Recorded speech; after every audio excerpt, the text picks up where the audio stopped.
Good morning. Now, this is the class 8 of our chapter uh, on module 1. So, in today's session, we will learn about Meghnath Saha. Uh, it is a prominent name in the history of Indian science. He was a physicist, a teacher, an institution builder, and he was also a member of parliament and social thinker and reformer. So he was active in all these fields. So in spite of all these resources, struggle at every stage uh, was his aim. That is, whether it is in the field of science or in the field of politics. So he has made many lifetime achievements in all these fields.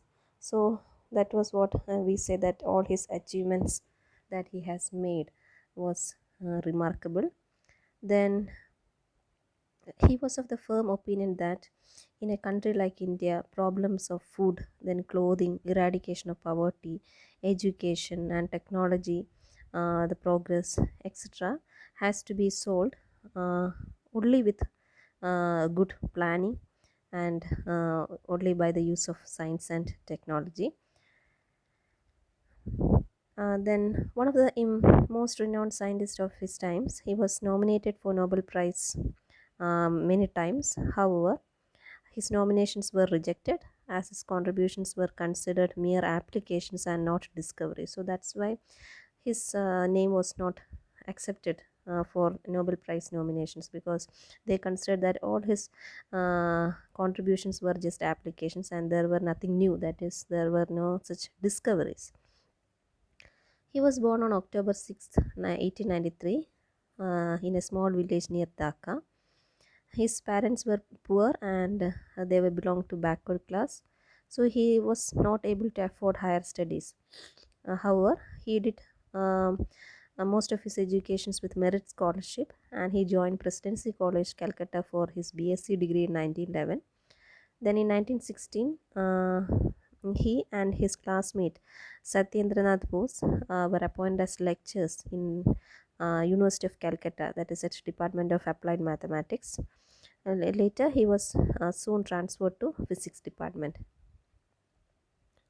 Then he started his research work independently, and he submitted his PhD work, that is thesis, in 1918, and he was awarded his PhD degree from Calcutta University in 1919.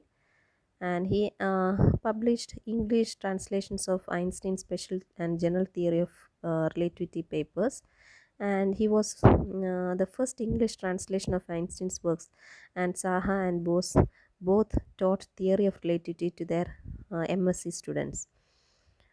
In that same year, he examined the contradictions that emerged when the classical theory of light was put forward. Then he was aware of Maxwell's result that pressure light exerts on material bodies is equal to intensity divided by speed of light. Then he recognized that Maxwell's result applied only to obstacles whose dimensions are larger compared to the wavelength of light. Why? Because atoms are very much smaller than light waves. So as a result, they experience no radiation pressure, and hence the mystery of comet's tail pointing away from sun remained unanswered. So this paragraph actually deals about the contributions of Saha towards the inventions of Maxwell and Einstein.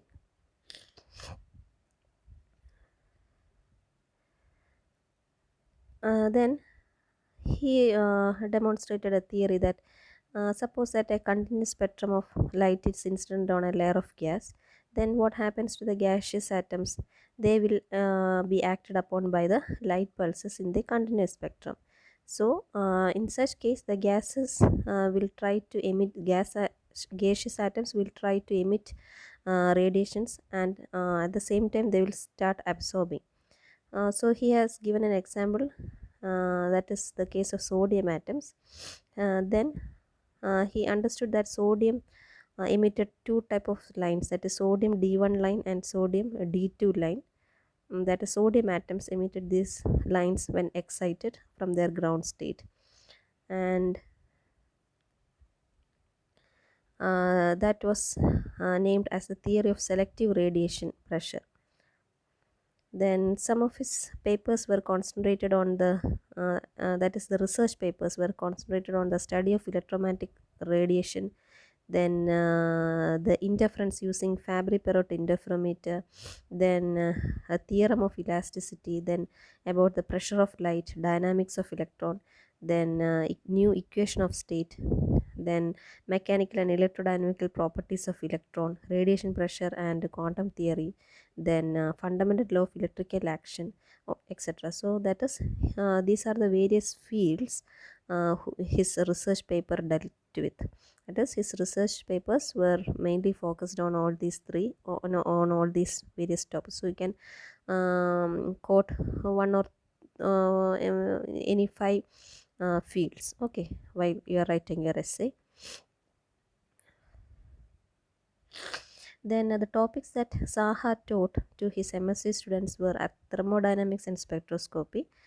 Then he also was interested in solving problems related to astrophysics. Then he also introduced the value of ionization potential. Uh, then he developed a theory of thermal ionization, and he arrived at the ionization formula, which is later called as Saha's ionization formula. It is given by that expression. Here Ni actually stands for density of atoms in the ith state of ionization. Gi is the degeneracy. Epsilon I is the energy required to remove I electrons from a neutral atom. N is the electron density. Lambda is the de Broglie wavelength of electrons. Then this formula that he has calculated, he communicated to his papers to a philosophical magazine. Then for experimental verification of his theory, Saha went to Nernst laboratory in Germany, and he worked there for a year there. Then the results of his experiments were promising.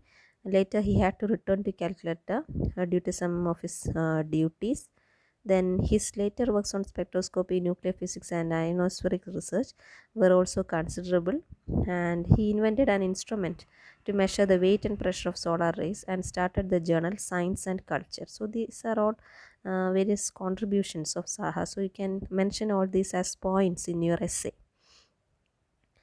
Then in 1923 he joined Allahabad University as head of physics department, and he has got many colleagues and as well as research students, and he has made a group of his own to discuss about their research works. Then he also did research independently, and also he joined a few students in his group. Then he also made an apparatus to verify his theory of thermal ionization. And then after spending 15 years at Allahabad University, he came back to Calcutta University as professor. Then immediately after the discovery of nuclear fission, he realized the importance of nuclear physics. Then he deviated his research and studies on nuclear physics. He started an MSc degree course in nuclear physics at Calcutta University, and as a part of that he also formed a research group in nuclear physics. Then he founded the Institute of Nuclear Physics in Calcutta. Then that institute became fully functional by January 11, 1950, and it is designated as Foundation Day. Then he has also made very major achievements for Indian nuclear science, and he was selected as a president of Indian Association for Cultivation of Science, IACS. Then under his leadership, the managing committee chartered a plan for expansion in research and a new building to house IACS, and later he became the director of IACS in 1954.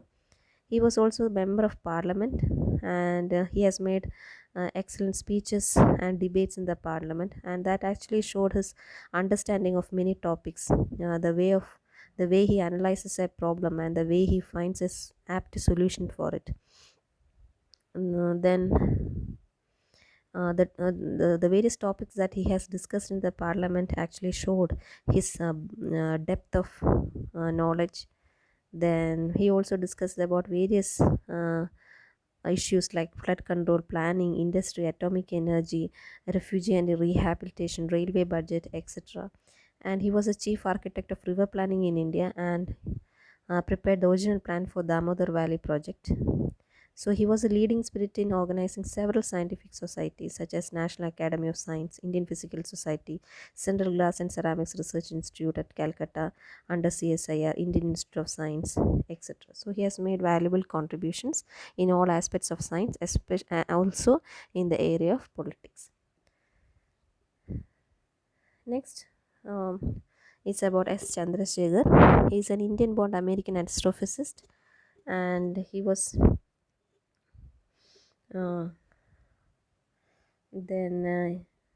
also has made various contributions in the field of science. He was born on October 19th at Lahore. Then his father was deputy auditor general of Northwestern Railways. Uh, the Nobel Prize winning physicist, that is Sir C.V. Raman, was his father's brother. And initially he was tutored at home, and later he attended the Hindu high school. Then that was about his education. Then, due to his academic achievements, he was awarded a Government of India scholarship to do his graduate studies at Cambridge University, England. And there, where he was admitted to Trinity College and became a research student there. Then he also spent a year at Institute of Theoretical Physics in Copenhagen, and there he had an opportunity to work with the great scientist Niels Bohr. In 1933, he was awarded PhD degree at Cambridge University, and he was elected to a prize fellowship at Trinity College. And Chandrasekhar has made a lot of contributions of his own, and one such contribution was Chandrasekhar limit. That is, we all know that stars are really big, but is there any limit to know how big a star is or how much a star can grow? This was actually a question that was unanswered by most of the astronomers. It seemed that some stars could be very large without collapsing, while some others will explode into a giant supernova, and then they will collapse and return to a black hole or small dense stars like neutron stars. And why did some stars collapse and others did not? So that was a question. In 1930, it was Chandrasekhar, working at Cambridge University, who answered this question. He determined a limit known as Chandrasekhar limit. That is, a star having a mass more than 1.44 times the mass of Sun does not form a white dwarf. Instead, it continues to collapse. It will blow off its gaseous envelope in the form of a supernova explosion, and finally it will reduce to a neutron star. That was Chandrasekhar limit. An even more massive star continues to collapse and will become a black hole at the end. And sometimes it will end as a small mass star like white dwarf. So that was actually some of his contributions towards the black hole and neutron stars.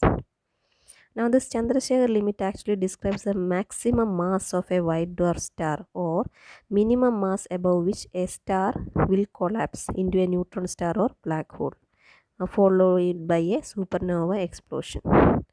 That particular mass was found to be approximately 1.44 solar mass, and that critical mass, that is 1.44 solar mass, is called Chandrasekhar limit. When he first proposed his Chandrasekhar limit, he was opposed by many scientists, and they all said that Chandrasekhar's findings could result in a star collapsing down to a point. Later, this invention has gained appreciation, and his discovery was uh, accepted.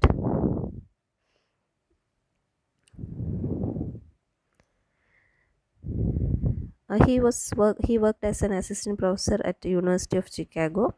Then later he decided to leave Cambridge and move to United States. Then he remained at University of Chicago for his entire remaining career, nearly about 58 years. Then, so he was a distinguished professor in theoretical astrophysics, and later he became an emeritus professor also. He became a US citizen in 1953. He worked on energy transfer by radiation in stellar atmospheres and convection on solar surface, stellar dynamics including Brownian motion, hydrodynamic and hydromagnetic stability. He also worked on general theory of relativity, relativistic astrophysics, and the theory of black hole and neutron stars. He also did his work at University of Chicago Observatory and later at NASA's Laboratory for Astrophysics and Space Research, and he guided nearly 45 PhD students. And in his later ages, he became the fellow of Royal Society FRS, and he also became an honorary member of International Academy of Science in 1988. In 1968, Government of India honored him by award Padma Vibhushan. So, just mention about his career, his contributions, and as well as his achievements. Okay, thank you.